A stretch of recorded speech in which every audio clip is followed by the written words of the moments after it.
ये प्रश्न वाले 10.1 का तीसरा क्वेश्चन देखो। 5 सेंटीमीटर त्रिज्या वाले एक वृत्त के बिंदु P पर स्पर्श रेखा PQ केंद्र O से जाने वाली एक रेखा से बिंदु Q इस प्रकार मिलती है कि OQ दे रखा है 12 सेंटीमीटर, PQ की लंबाई हमको ज्ञात करनी है। 4 ये ऑप्शन दे रखे हैं, ठीक है। पहले हम चित्र बनाएंगे। देखो 5 सेंटीमीटर त्रिज्या वाला वृत्त कह रहे हैं, तो एक हमने वृत्त बना दिया, ठीक। मान लेते हैं इसकी त्रिज्या 5 सेंटीमीटर है। इसके बिंदु P पर कह रहा है, मान लेते हैं यहाँ पे कोई बिंदु P है। इस पर एक स्पर्श रेखा जो इसके टच होके जाती होगी वृत्त से, ये मान लेते हैं ये एक स्पर्श रेखा है, ठीक। तो स्पर्श रेखा PQ कह रही है, ये P है तो इस बिंदु को हमने क्या मान लिया, Q। ये स्पर्श रेखा होगी और केंद्र O से जाने वाली कह रहा है। अब केंद्र ये इसका सेंटर है OQ की जो लंबाई है OQ, ये हमको दे रखा है इसने 12 सेंटीमीटर, ठीक।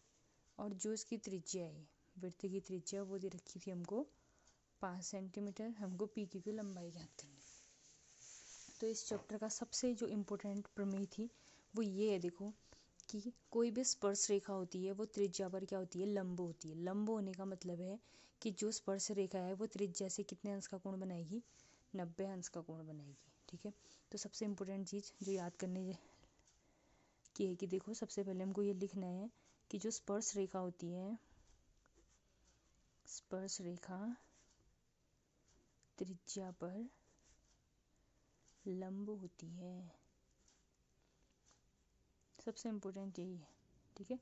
तो लंब होती है, तो ये हमारी प्रमेय थी। तो स्पर्श रेखा त्रिज्या पर लंब होती है, तो जो हमारा यहाँ पे एंगल बनेगा, लंब का मतलब 90 अंश का कोण, ठीक है। तो 90 के सामने वाला क्या होता है, कर्ण। यहाँ पे हम लगा देंगे पाइथागोरस प्रमेय।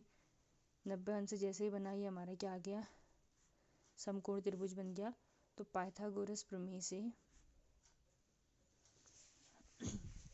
देखो, हाँ, पाइथागोरस प्रमेय क्या होती है, कर्ण का स्क्वायर बराबर आधार का स्क्वायर धन लंबा का स्क्वायर, ठीक है।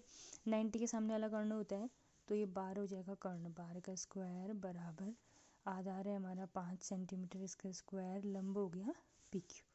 यही हमको निकालना भी है, ठीक है। तो 12 का स्क्वायर होता है आपका 144, 5 का हो जाएगा 25 प्लस PQ का स्क्वायर। PQ निकालना है, 25 को यहाँ ले आओगे तो PQ का जो स्क्वायर हो जाएगा वो आएगा आपका 144, 25 यहाँ जाके माइनस, ठीक है।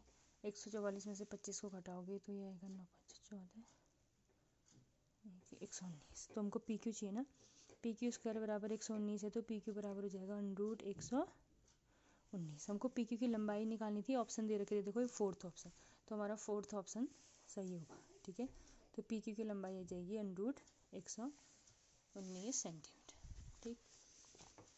अब देखो चौथा क्वेश्चन कह रहा है, एक वृत्त में दी गई रेखा के समांतर दो ऐसी रेखाएं खींचिए जिसमें एक स्पर्श रेखा हो और दूसरी छेदक रेखा हो।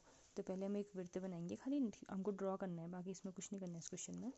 तो वृत्त में दी गई रेखा के समांतर, ये वृत्त हो गया, कोई भी मान लो इसने एक रेखा दे रखी है हमको, ये वृत्त में ही रेखा, ठीक है। ये PQ को रेखा दे रखी है, इसके समांतर हमको दो रेखाएं खींचनी है जिनमें से एक स्पर्श रेखा होनी चाहिए और दूसरी छेदक रेखा। छेदक आप जानते हो, ये हमारी छेदक रेखा। छेदक रेखा मतलब जैसे देखो ये L हमारी छेदक रेखा, दो बिंदुओं पे इसको क्या कर रही है, टच कर रही है ना, तो दो बिंदुओं पे टच करती है तो उसे हम क्या बोलते हैं, छेदक रेखा।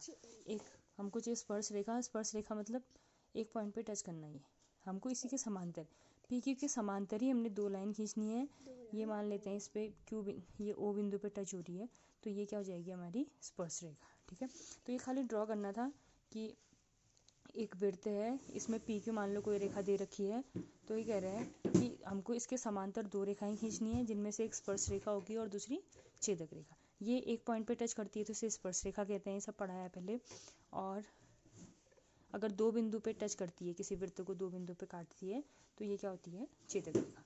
और ये दोनों रेखाएं क्या हैं, इस PQ के समांतर है, ठीक। तो खाली ड्रॉ करना था।